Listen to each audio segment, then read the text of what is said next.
Hello friends, I recently saw a car with a fire under the hood. Friends, but before starting the video, subscribe to our channel, put like and don't forget to put a bell so as not miss new video on the channel. The reason was that the owner wanted to clean the injectors. The mechanics took them apart, cleaned them and started putting them back.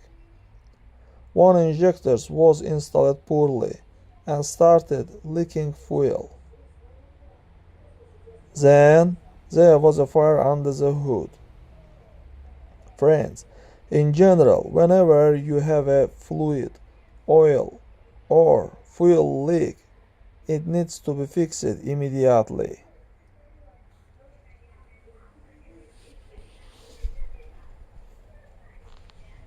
That's all guys. Subscribe to our channel, put like and don't forget to put a bell so as not miss new video on the channel.